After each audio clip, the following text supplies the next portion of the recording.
We're going to bring on a very special speaker who works very hard for the state of North Carolina. She's going to talk about some more issues that we need to be concerned with. Give her your attention. I will let her introduce herself. Good evening. Good evening. I'm MaryBe McMillan with the North Carolina AFL-CIO. Hey, Mary. Brothers and sisters, we may get a little wet tonight, but there is no amount of rain that can put out the fire we have started here in North Carolina. Tonight, I'm fired up, and I know the labor movement is fired up. Union members have always been proud to stand with the civil rights movement in the fight for justice. 50 years ago, it was a labor leader, A. Philip Randolph, who opened the March on Washington with these words: "Let the nation and the world know the meaning of our numbers." We are not a pressure group. We are not an organization or groups of organizations. We are not a mob. We are the advance guard of a massive moral revolution for jobs and freedom. Randolph's words speak such truth. You see, politicians in 1968 didn't understand the significance of the March on Washington. They didn't understand that it was not a fleeting moment, but it was instead a movement of historical consequence.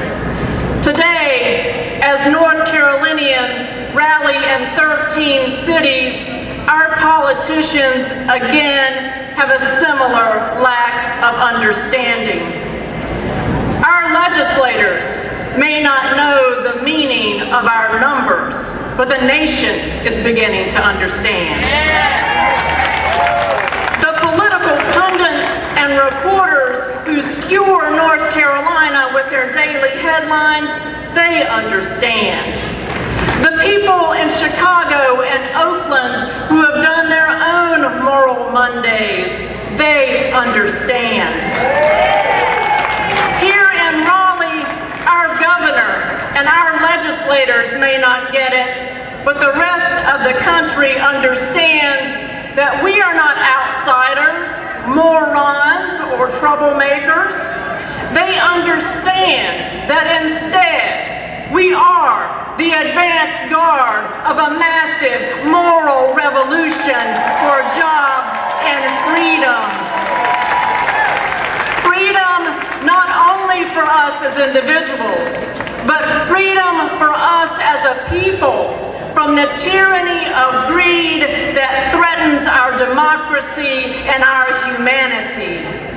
Brothers and sisters, if ever a place needed a moral revolution, it is here in North Carolina. Instead of taking care of the least of these, this legislature has blatantly taken care of those with the most. When thousands of North Carolinians were out of work and struggling, legislators cut unemployment benefits to 170,000 of the long-term jobless. And they raised taxes on 900,000 low-income families. But at the same time, they lowered taxes for corporations and they reduced taxes for our state's 23 richest families. And then, when we, the people, went to our house to air our concerns and voice our displeasure, they had us arrested. But when the Tea Party activists and the corporate lobbyists came calling, they welcomed them with open arms and threw them a reception. The double standard we've seen is sickening. Governor McCrory's cabinet members and key staff get tens of thousands of dollars in raises, but teachers and state employees don't even get 1 cent. And in the greatest insult of all, legislators passed a voter suppression law that made it easier for corporations and the rich to buy elections while making it harder for the rest of us to vote. Just yesterday, House Republicans were hobnobbing with their high-dollar donors at the Carolina Country Club not far from here. Our state now has the 3rd highest unemployment rate in the nation, and hundreds of thousands of us are struggling like never before, but Republican legislators are partying and shamelessly cashing in on our state's decline. And oh, what a setting for their party. A country club where the joining fee is over $40,000. A country club where just last month they admitted their first African American member ever.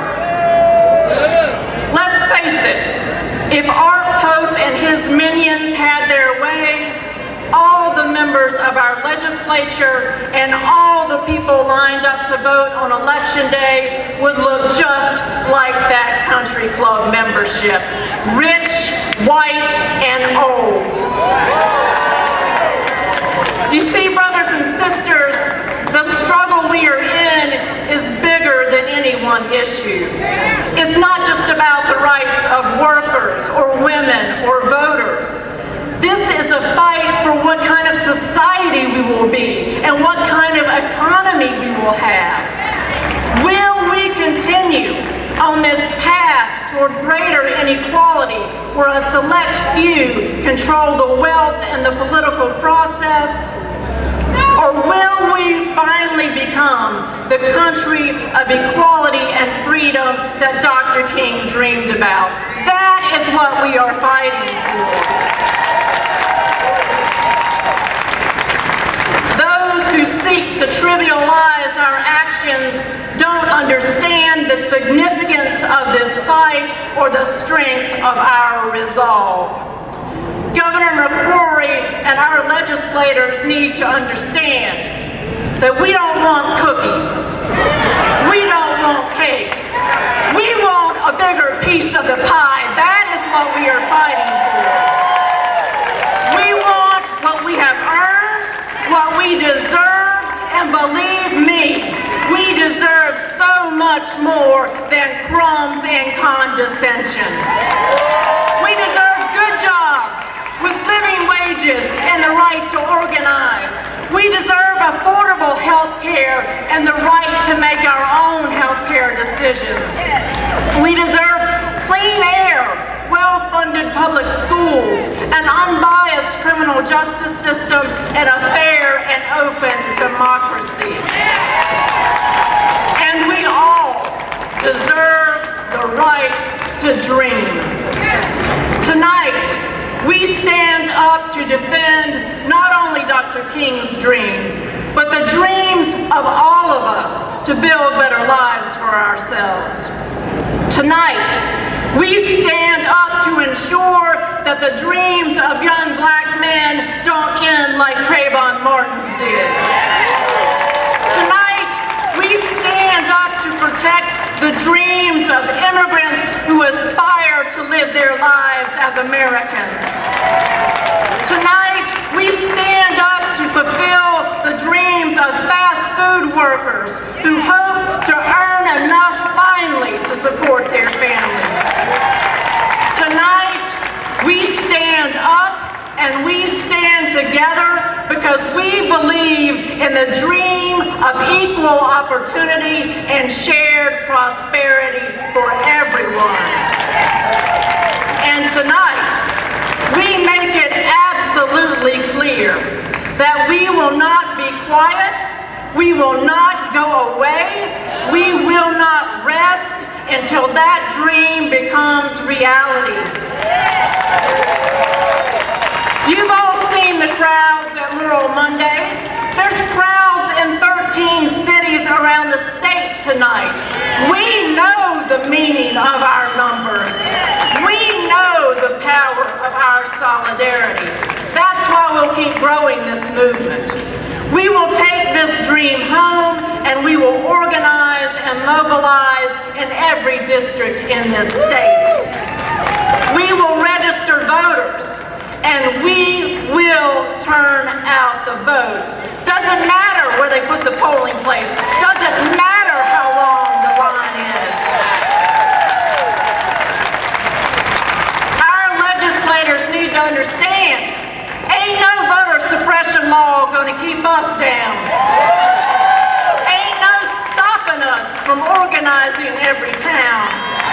Ain't nothing they can do to turn us around. Because what we are fighting for is right, and we will stand our moral ground, and we will march forward together until justice is found. Legislators may not know the meaning of our numbers now, but soon they will. Soon they will know.